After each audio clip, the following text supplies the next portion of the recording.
Good morning, everyone. Welcome to Money Mondays. My name is Belinda Ray. I am the Director of Strategic Partnerships here at GPCOG, here with my colleague. Good morning, everybody. I'm Paul Johnson. I'm the Director of Economic and Community Development here at GPCOG. And if it's money, if it's money, if it's Monday, if it's money, it's Monday. If it's Monday, it's Money Mondays. And that's what we are here for. So we are going to share some opportunities and resources for our member municipalities and community partners. And we're going to do that starting right now. And I'm going to kick today's presentation off with CEI's Wicked Fast Loan. And the reason why I chose that topic today is it's happened in my professional life. I've come across lots of requests lately that the Wicked Fast Loan is a better fit for the business owner than the GPCOG programs. I said to myself, well, I will just highlight it. I have mentioned CEI several times in the past. I'm sure most of you are familiar with CEI. If you're not familiar with CEI, this is a quick little blurb. Coastal Enterprises Incorporated. They are a statewide agency, but lots of Portland area businesses take advantage of CEI. At its core, or what it is utilized most for, is business advising and business lending. There are times in my day-to-day life where I lend money to businesses, and CEI is a partner of mine, and we actually both go in, or maybe the three of us with the city of Portland go in. Again, I know I've mentioned them today before, but I'd like to highlight the specific program, the Wicked Fast Loan. Next slide, Belinda. So what's it about? It's statewide. Another great thing about the Wicked Fast Loan is that it's all sectors. Nonprofits don't count, but it's all sectors. You probably notice a lot of things I present here have certain restrictions on what the sector is or the industry for businesses. None of that with the Wicked Fast Loan.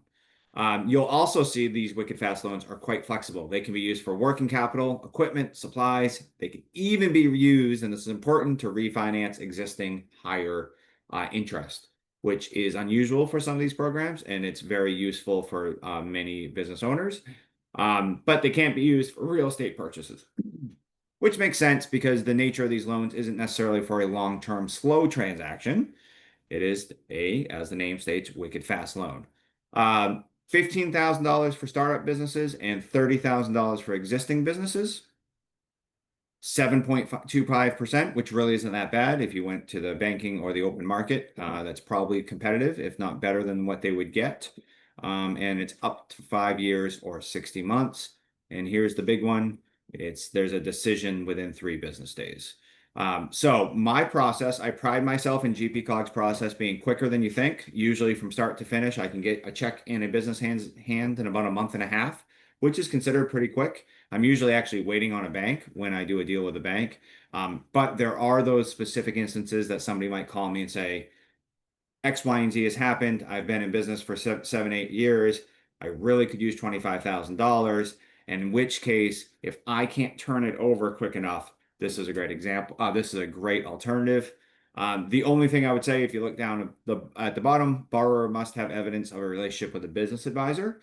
But to be clear, that doesn't have to be CEI does offer business advising, but it doesn't have to be a business advisor through CEI. I had an applicant recently use me as somebody because him and I had a relationship for a couple months. So business advisor is just that. It could be a private business advisor. But you do have to show that you are working with somebody on a regular basis as a business advisor. But again, this fills a great little gap in lots of programs.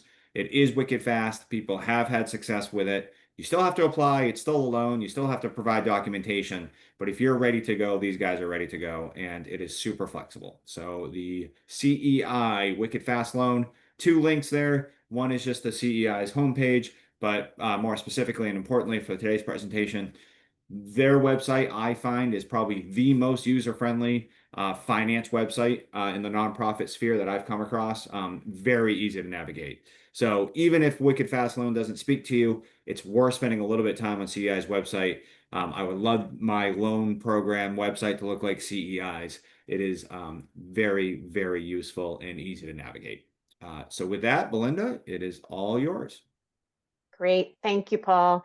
My opportunity today is very niche, but I think it's relevant to all of our municipalities.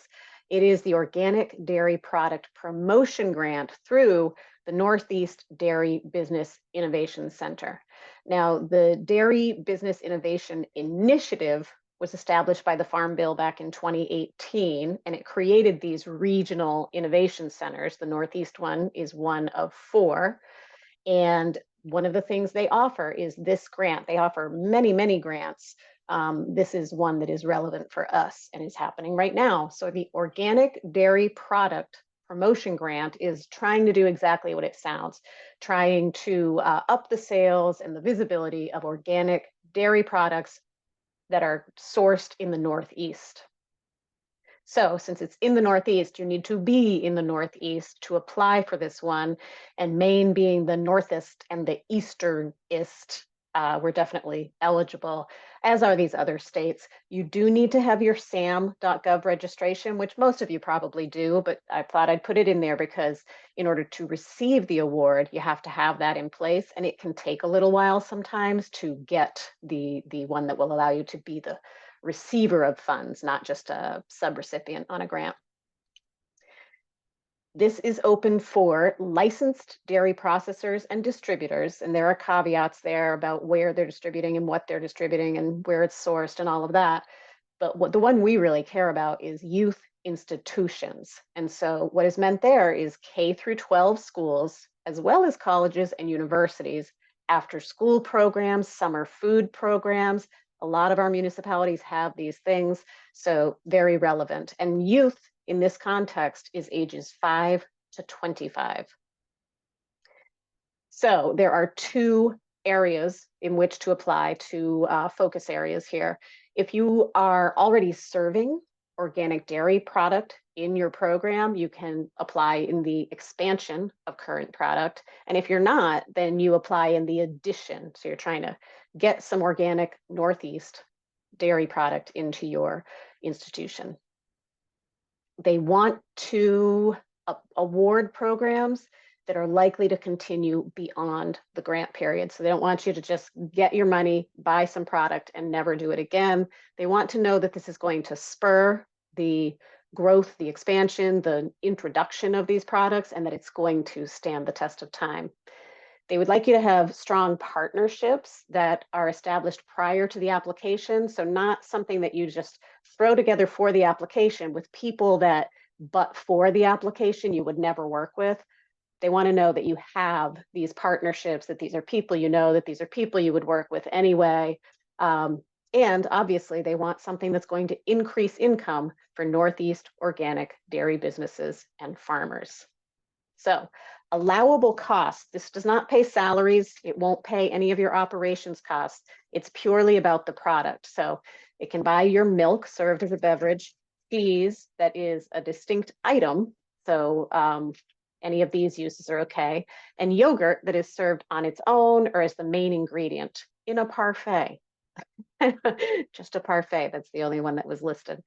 Unallowable is milk that's used as an ingredient in baked goods, or cheese in a recipe where you can't tell it's there, or yogurt where it's kind of just an accessory. So really they're trying to promote these products and as them standalone products, not hidden somewhere where people will never really know you use them. The minimum funding ask here is $50,000, the max is $500,000, and there is no match requirement. The grant period runs from 6 to 18 months, depending on what your project is. There is 1.75 million available, which means that if everybody went for the minimum, there'd be about 35 awards. And if everybody went for the maximum, there'd be a maximum of, 3.5, 4 awards. So the probability is pretty good because it's just in the Northeast. So you're not competing against the whole country. So it's worth a try. And of course, if you can do some of those things that I mentioned in the project preference, if you show that you're partnering with people that you really would partner with and that you will continue this beyond the grant period, that will help. The application is clearly laid out in the request for applications. There's an online portal where you submit. So you won't miss any forms that you have to get in there. It's just going to walk you right through it. The project description is pretty involved, but it's not highly technical. So I gave this one a 4. So the deadline here is July 31st. You have a good amount of time at 2 p.m. For some reason, a 2 p.m. deadline. This is the exciting part. There's another round of this. So it'd be great to kind of get in there and try it. And then if you don't get the grant, you might get some feedback as to why you didn't. And there's a new round coming next year, January of 26, with a March deadline. So this could be a practice round, or maybe you would even get the grant. So next steps, I've got the website, the RFA, link to renew or establish your SAM registration. The portal that they use is Web Grants. It does not take long to register, but always good to kind of get in there and get it set up. And you can check out their applicant resource page, which even has a how to apply webinar. So this one, they're trying really hard to make it easy for you. And hopefully some folks will go for it. And if you do go for it, as with any opportunity, please let us know. Let us know if you're trying and how you're faring. That would be helpful for us. And remember, cheese on your sandwich, but not in your biscuits, right? That's not. Well, you can't see it in the biscuits, and you might not even detect it in the biscuits. So it's I don't not much know. of a Cheese. marketing tool, right? I don't Where's know. my I like my cheese? biscuits with cheese in them, and it's pretty. But I it's. don't. I don't. Do not surprise me with cheese in a biscuit. I don't like it at all.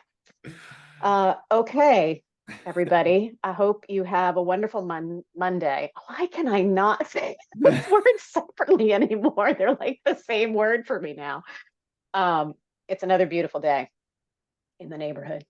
Yes, it always Yeah. is. Thank you, everybody, and we will see you next Monday. Bye.